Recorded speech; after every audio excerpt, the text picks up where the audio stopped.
Olá, estamos aqui no nosso oitavo encontro no Conversa por Escrito.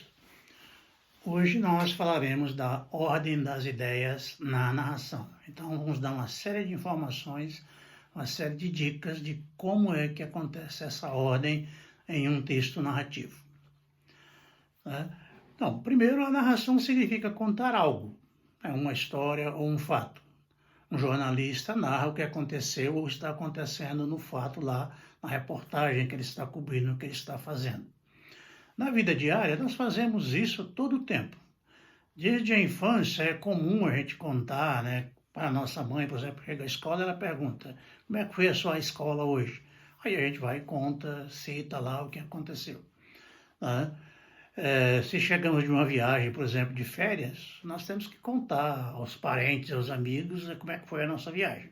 E muitas vezes temos que repetir isso várias vezes, porque temos vários parentes, vários amigos, e a gente vai repetindo a mesma história. E é bom que a gente não seja mentiroso, né? Porque aí a gente conta sempre a mesma história. Se a gente é mentiroso, aí tem que dar versões diferentes cada vez que conta. Bom, é próprio da nossa índole, da nossa essência humana, né? Que somos animais sociais, temos essa necessidade de conversar, de manter contato, manter diálogo. Então, nós entramos em contato contando e ouvindo casos. É a forma mais comum de nos expressar, né? No trabalho, nós temos que fazer o nosso trabalho, fazer relatórios, fazer relatório de viagem, de trabalho, de serviço, né? Na vida comum, por exemplo, cotidiana, uma pessoa conta a outra como foi o capítulo de novela, né? Da novela tal, como é que foi o Big Brother e tal. Quem gosta de futebol conta como é que foi lá o jogo do seu time, por exemplo, como é que foi o jogo do Ibis, né? Que é o pior time do mundo, mas alguém vai contar como é que foi, né?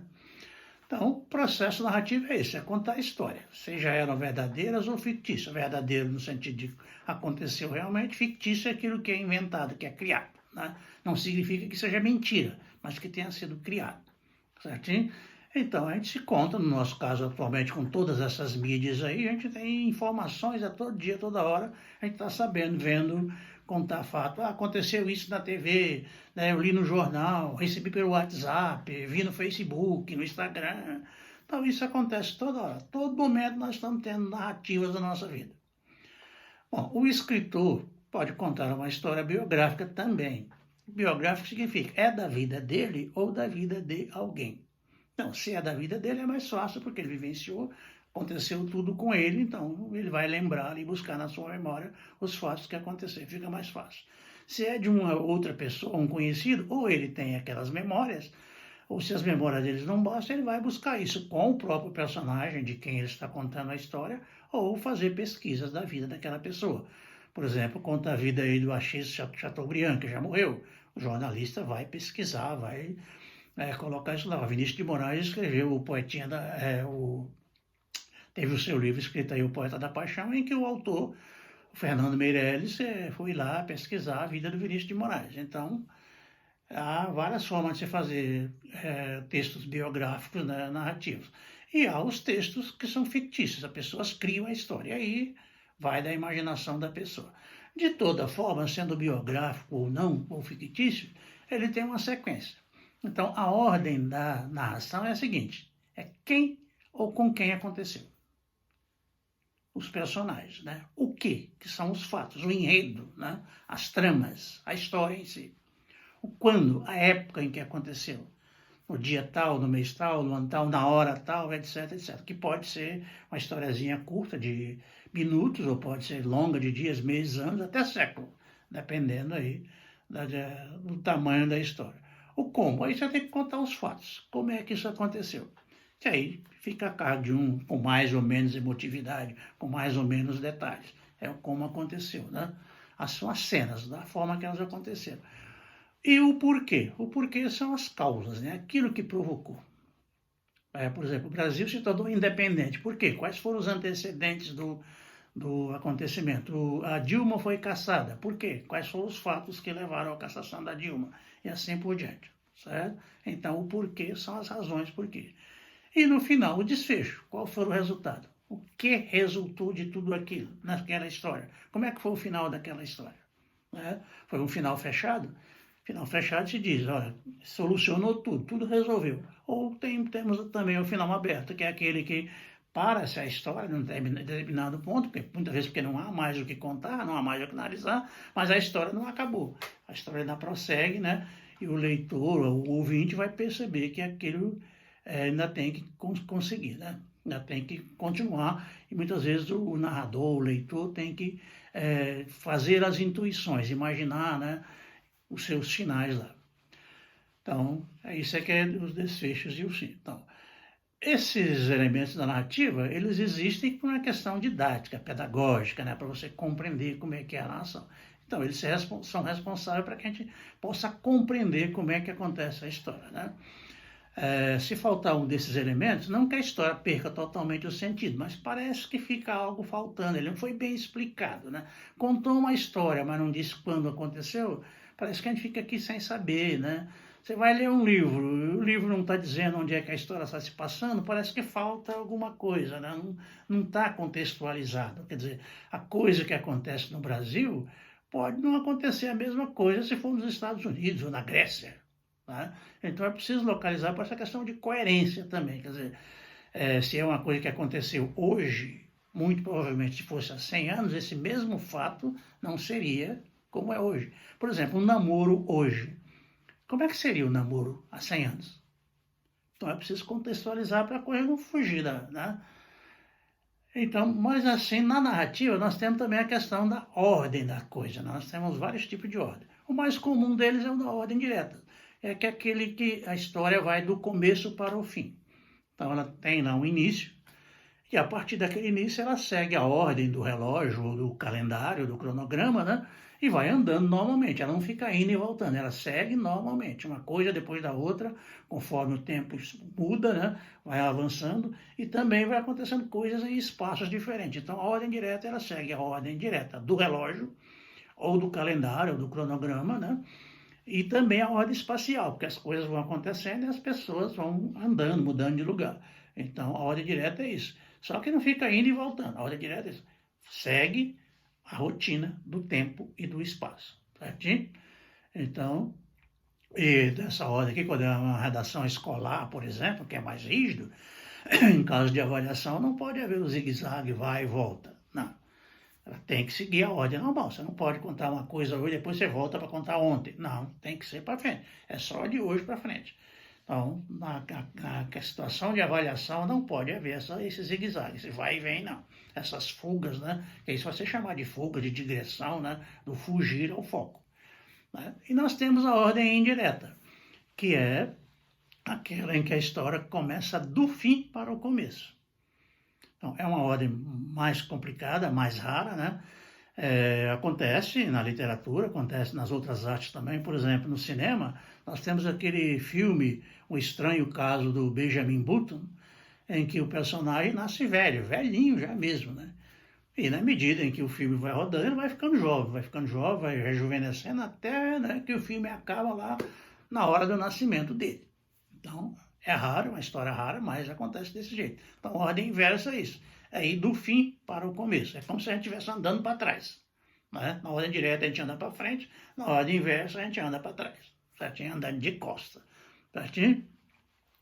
A ordem mista é quando misturamos intencionalmente, porque não lembramos direito, ou queremos dar a impressão de confusão mental, de demonstrar que nem tudo aconteceu certinho, que a vida não é tão certinha assim, né? E que as coisas não são tão lógicas como se pode imaginar. Então, nós fazemos essas histórias assim para demonstrar isso, que a pessoa é cheia de senões, né? Cheia de altos e baixos e assim por diante, né? Então, isso é próprio das histórias com que envolvem as emoções, os acontecimentos, né? Os algo psicológicos e as lembranças, né, que surgem, mas as lembranças elas não são assim tão certinhas, elas vêm, desaparecem, depois voltam, né? É o tipo que aconteceu, é o tipo da história que aconteceu, por exemplo, no livro, né, que virou filme também, O Processo, do Franz Kafka, que ele faz uma confusão mental danada lá, tá? Então, mostra naquele livro intencionalmente para demonstrar que o personagem é uma pessoa que tem distúrbios psicológicos, então a coisa não é ordenada intencionalmente, né?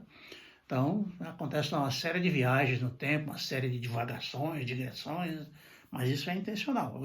O Kafka quis fazer assim, né? Depois nós temos a ordem dispersa ou focal, que é aquela que nós vamos dizer assim, interativa ou integrativa, quando não há uma ordem única determinada, quer dizer, há uma história a contar e ela segue o seu curso. Só que há vários fatos acontecendo ao mesmo tempo.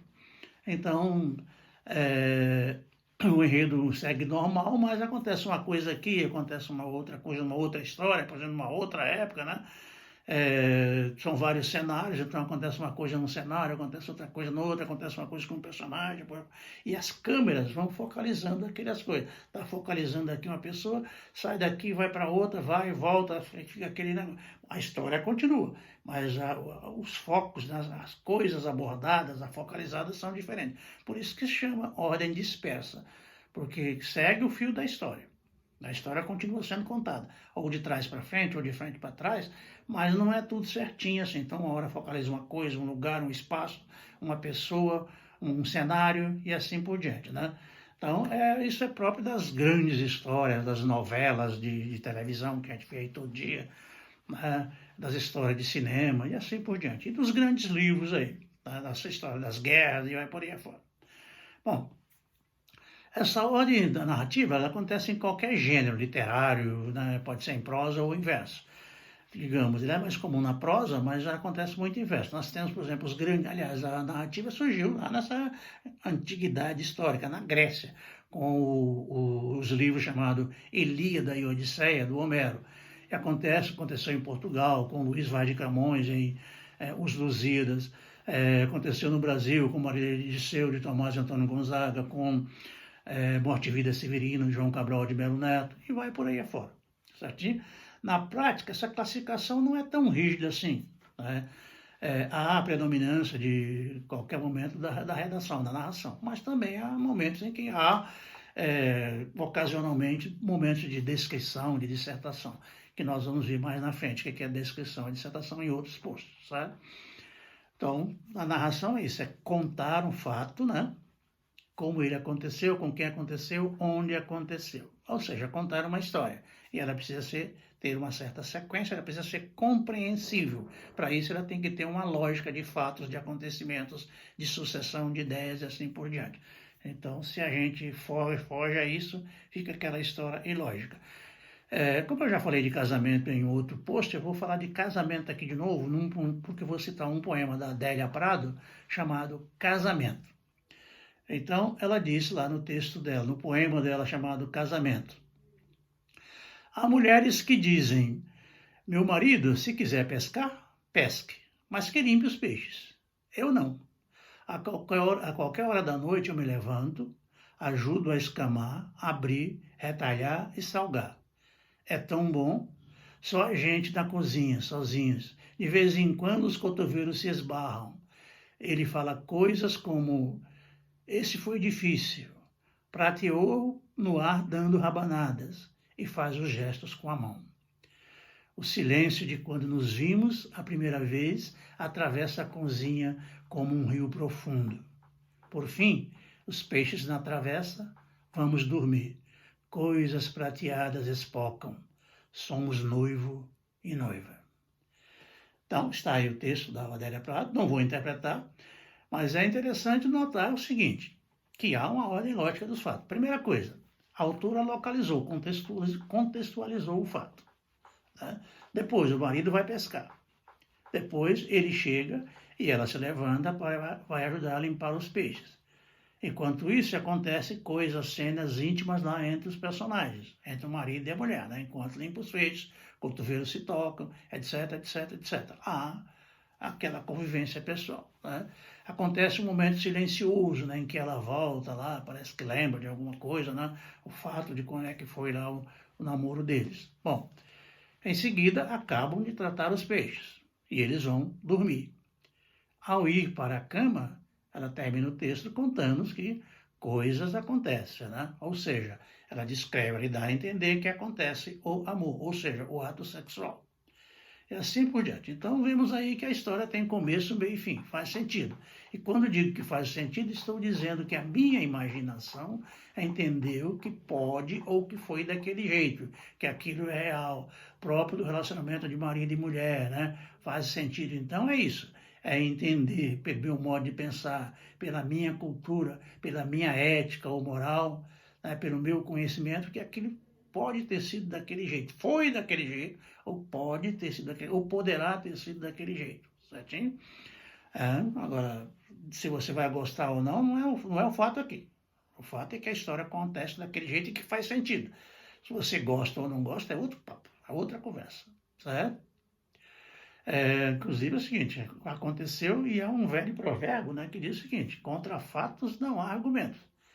Então, você gostar ou não atrapalha os fatos. Você pode não querer ler, não querer ouvir, mas o que aconteceu, aconteceu. O que tem lógica, tem. Bom, vou citar aqui um trecho de uma música do Jorge Benjor, que era chamada Fio Maravilha, para provar que isso acontece também, acontece em todos os gêneros literários, inclusive da música.